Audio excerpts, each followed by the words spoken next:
Senior साफ़ी और तजिया car Rauf Klasra के मुताबिक पाकिस्तानी सियासत पिछले कुछ अरसे से बहुत तेज़ हो गई है, बल्कि कुछ ऐसी तेज़ हो गई है कि अब ये संभाले नहीं संभलती। रोज़ एक नई बात और नया हंगामा। वही बात याद आती है कि आप अपनी मर्ज़ी से जंग शुरू तो कर सकते हैं, लेकिन मर्ज़ी से ख़त्म नहीं कर सकते। यही कुछ पीटीआई के साथ हुआ है। लड़ाई शुरू तो कर बैठे हैं, लेकिन अब इसका फ़ैसला दूसरा फरीक करेगा कि यह कब ख़त्म होगी और इसकी क्या शक्ल निकलेगी। अगर आपको याद हो, कुछ जर्मनी में हिटलर ने यही किया था जब अपनी फ़ौजें पोलैंड में दाखिल करके दूसरी जंग अजीम शुरू की थी। जर्मन तैयारों ने लंदन पर बमबारी करके इसे बर्बाद कर दिया था। लग रहा था पूरे यूरोप पर अब जर्मन राज होगा, जैसे कभी नेपोलियन ने यह ख्वाब देखा था। लेकिन जंग अजीम का अंजाम इन जर्मन्स की शिकस्त पर हुआ और नताइज हिटलर की खुदकुशी पर जा निकले थे। जो पूरे यूरोप को फतह करने निकला था, वो खुदकुशी करने पर मजबूर हो गया। इसी तरह जापानियों ने अमेरिकी बहरी अड्डे पर्ल हार्बर पर हमला करके अमेरिका के खिलाफ जंग तो छेड़ दी थी, लेकिन जवाबन अमेरिका ने एटम बम मारकर लाखों जापानी मार दिए और जापान आज तक इसके असरात से नहीं निकल सका। इसी तरह अफगानिस्तान की सरजमीन से अमेरिका पर 11 सितंबर के हमलों की मनसूबाबंदी करके अमेरिका पर हमला तो कर लिया गया, लेकिन जवाबन अमेरिका ने लाखों अफगान मार डाले और अपनी मर्जी से 20 साल बाद ये ड्रामा करके निकल गए कि इन्हें शिकस्त हो गई है। ये अमेरिकन का पुराना स्टाइल है, हमला करके लाखों बंदे मार दो, कब्जा करो और अपने टारगेट हासिल करने के बाद ये रोला डाल दो कि हमें शिकस्त हो गई, ताकि मजलूम कौमें इस गरूर में रहें कि उन्होंने सुपर पावर को शिकस्त दे दी।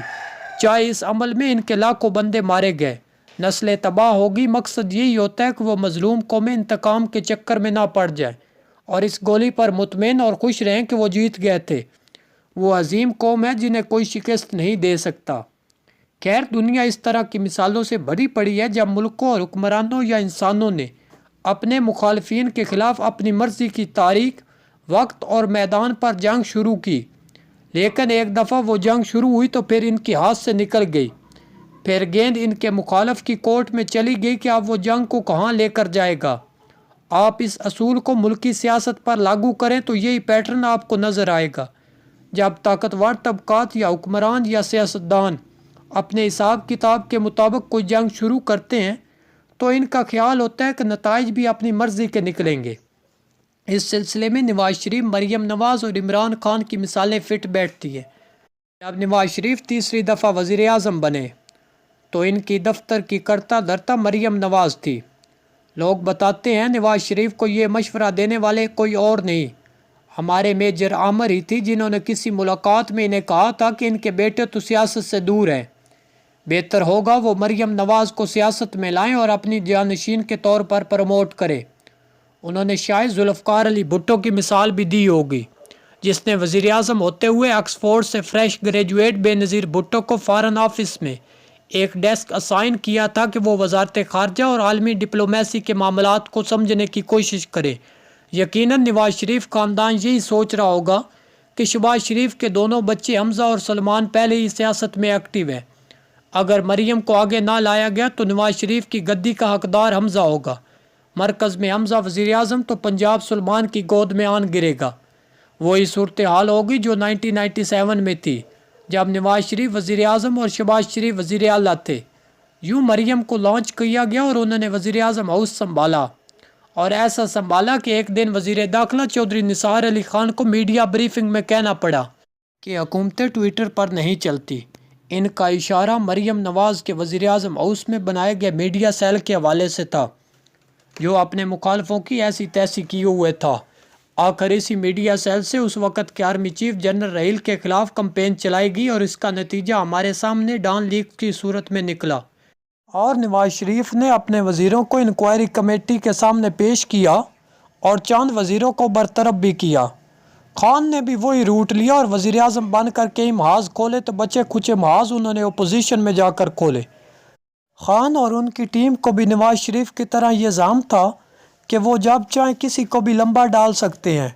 खान को ज़्यादा जाम था क्योंकि एक तो वो पहली दफ़ा वज़ीर आज़म बने थे, दूसरे वो हैंडसम बहुत थे, तीसरे वो वर्ल्ड कप जीत चुके थे, चौथे सोशल मीडिया पर इनका राज था, और तो और वो दुनिया भर से लड़ने की सकत रखते थे और उनका नारा आजकल तो वैसे ही खिड़की तोड़ हफ्ता मना रहा है کہ میں کلّا ہی کافی ہاں، اس ضرورت سے زیادہ اعتماد نے انہیں اتنا نقصان دیا ہے کہ اب خان روز زمان پارک میں اکیلا بیٹھا مقتدرہ سے ملاقات کی اپیلیں کر رہا ہے اور آگے سے کوئی جواب نہیں ملتا۔ ایک دوست کہنے لگا کہ خان سے زیادہ قصور ان کے درباریوں کا ہے۔ اس صحافی دوست کے مطابق اس نے خود لاہور سے ایک اہم سابق وفاقی نوجوان وزیر کو یہ کہتے سنا کہ خان صاحب آپ جب عدالت میں پیش ہوتے ہیں تو جج صاحبان بھی آپ سے ڈرتے ہیں اور فوراً ضمانت دے دیتے ہیں۔ اب اس میں قصور کس کا ہے، اس درباری وزیر کا جو خان کو بانس پر چڑھاتا رہتا ہے، یا خان کا جس نے ایسے درباریوں کو اپنے دربار میں اہم عہدہ اور جگہ دے رکھی ہے؟ اسی طرح ایک اہم سورس کا کہنا ہے کہ خان کو چند ریٹائر فوجی افسران نے بھی مروانے میں اہم کردار ادا کیا۔ ان سابقہ جرنیلوں کے موجودہ یا سابقہ قیادت کے ساتھ کچھ اپنے ایشوز تھے۔ انہوں نے خان کے کندھے استعمال کیے۔ انہوں نے خان کو یقین دلا رکھا تھا کہ اگر انہوں نے فوج کی موجودہ قیادت کے خلاف اسی طرح اپنا جارحانہ رویہ برقرار رکھا تو فوج کے اندر سے بہت سے ان کے حامی بغاوت کر کے انہیں دوبارہ وزیر اعظم بنوا دیں گے۔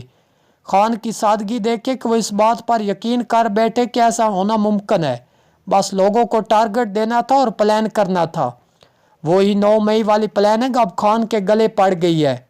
فوج اب کھل کر سامنے آ گئی ہے۔ اس نے 9 مئی کے واقعات میں ملوث اپنے سینئر فوجی افسران کو سزائیں دے کر ایک پیغام پی ٹی آئی چیئرمین اور ان کے حامیوں کو دیا ہے کہ جو جنگ ان کی طرف سے شروع کی گئی تھی اس کا انجام اب وہ کریں گے۔